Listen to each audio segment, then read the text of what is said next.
Dave, you clearly weren't too happy with the second half performance last week. I think you said you let the players know that. Have you seen a positive reaction from the lads in training since then?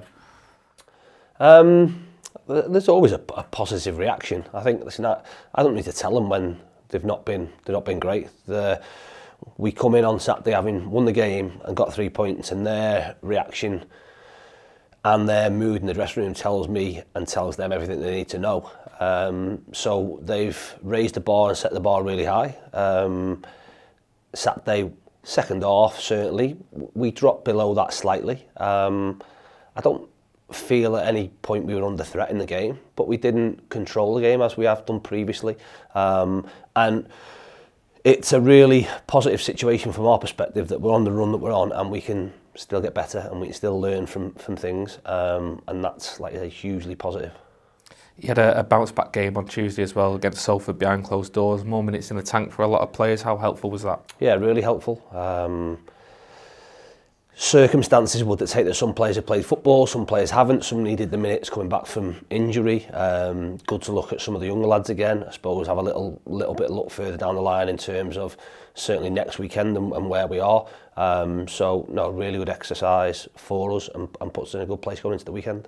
There's obviously a couple of injury concerns last Saturday. Ryan Rydell and Ryan Johnson both going off. What's the latest on those two?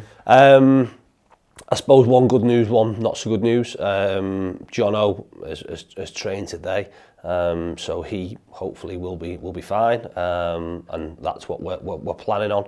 Ryan had a scan on Monday, a little bit more severe than what we'd hoped and what he'd hoped, and certainly is not in the pain that I suppose points to the fact that his injury is worse than what we feared. So he's going to be at least 4 weeks. I suppose best case scenario for us maybe 5 weeks, which is like I say, a big blow for everyone. Big blow for him because he was playing really well. Big blow for us obviously. But we'll have to look at where we are, certainly down that left hand side, and if we need to get someone in short term that can help us through that period, then we will do. But we're not at a mad panic to jump at something that won't improve us. So we'll look at that situation and monitor it moving forward. I suppose the added frustration in terms of this weekend is you've also not got Mark Kitchen because of his red card on Saturday. That is both of your first choice left wing backs out, if you like. Without giving too much away, do you have solutions in mind for that role going into the weekend? We've solutions in mind, and we have solutions in the building, to be fair. Whether we decide to go outside to bring somebody in, we'll see. But as I said, it's important that if we're going to do something, we need to get the right person and the one that's going to be able to affect us and continue to do the jobs that we've asked others to do. If that's not an option for us, like I say, I'm comfortable with what we've got in the building to be able to go and do a job, and certainly after the weekend have a look at where we're at. Just looking back at your form over the last couple of months, so it's 14 wins and a draw in your last 15 games. It's the best record of any team in the top 5 divisions in 2022. I mean, it's a remarkable level of consistency. What's the key to keeping that going, really? Taking it one game at a time, and that's what we'll try and do. Our sole focus is on going to Aldershot on Saturday and winning. And once that happens, regardless of where we're at, you move on. You move on to the next game. The next game for us then will be an FA Trophy game. Quickly move into a league game at home against Notts County. So the games are there for everyone to see. But from our side of things, it's sole focus on what we have to do Saturday, and go in there and performing and keeping our really, really good away record going. And just from speaking to you, despite that form, they just still feel the sense that you feel like there's still a lot of room for improvement going forward. What are the areas you feel that we can get better at in the coming months? There's huge improvement for us. Like I say, we've been together as a group for 3 months or so. The players have reacted brilliantly in terms of what we've asked of them. I think you're always going to be setting new challenges in terms of how teams set up against you and what they ask you to do.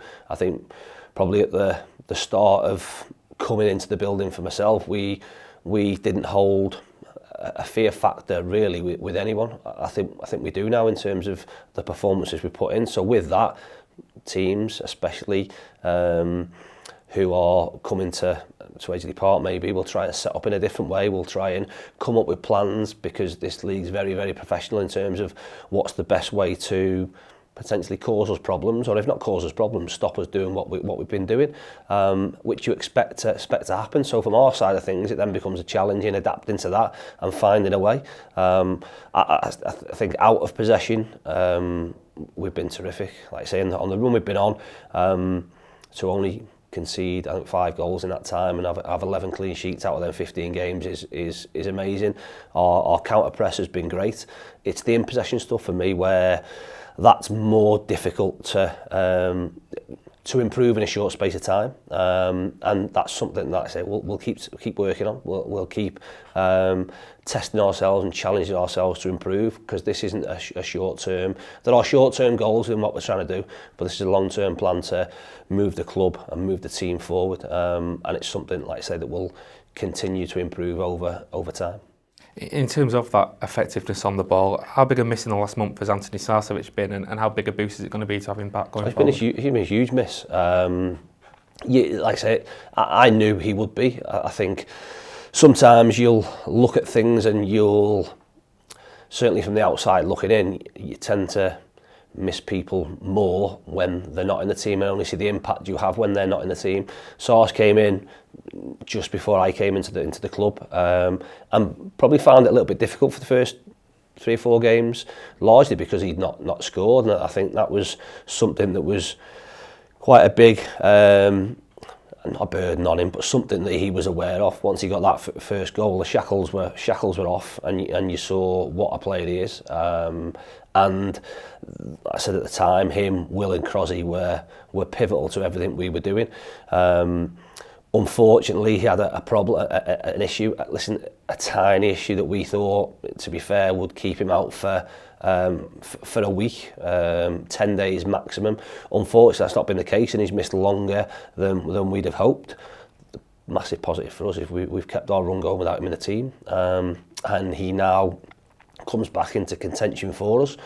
Obviously, we've got to make sure that we get him up to speed quickly and get him match fit, but he'll be a huge boost on the group, not just in terms of his on the pitch. He brings a calmness, he brings a trust in terms of players playing on there, know what he can do, and he's tried and tested, not at this level, above this level. So he'll make like I say, hopefully a really, really big impact for us, as he did before he went out of the team. And just moving on to the weekend, what do you make of Aldershot and the threats they pose? Obviously, a couple of difficult results in the last few weeks, but on the whole, they have improved a lot under Matt Mosley. They have, and as with, listen, it's shown over the recent past that this league is what it is. We know that we've got to be at our best, and if we're at our best, then we're now a tough game for anybody. If that's not the case, then you leave the result to chance slightly. So we'll go there, like I say, with challenges in terms of personnel a little bit, but ultimately it's a game for us in front of the TV cameras, an opportunity for us to keep or maintain our lead at the top, and depending if things go our way, hopefully stretch it, but looking to go there and perform and get 3 points. As with everything, we expect a tough game. Aldershot at home, their supporters will get behind them. There again, opportunity for them in front of the TV cameras. So we know it's going to be challenging, but we go there in a really good state of mind, looking to continue this run that we've put together. And because it is a later kick-off, most of the chasing pack will have been in action earlier in the day. Is there any benefit at all to knowing those results already going into that and knowing where you stand? Only if you all lose. No, listen, it makes no difference. As I've said previously, if other results go in our favour, brilliant. For us, it's about taking care of our stuff and getting ourselves one step closer to where we want to be. We can do that by winning on Saturday, and if we can't win, then we'll make sure we don't lose. But like I say, we'll be doing everything in our powers to make sure we go there, put in a performance that's good enough to get us 3 points and get ourselves home. Dave, thanks for your time. Cheers, thank you.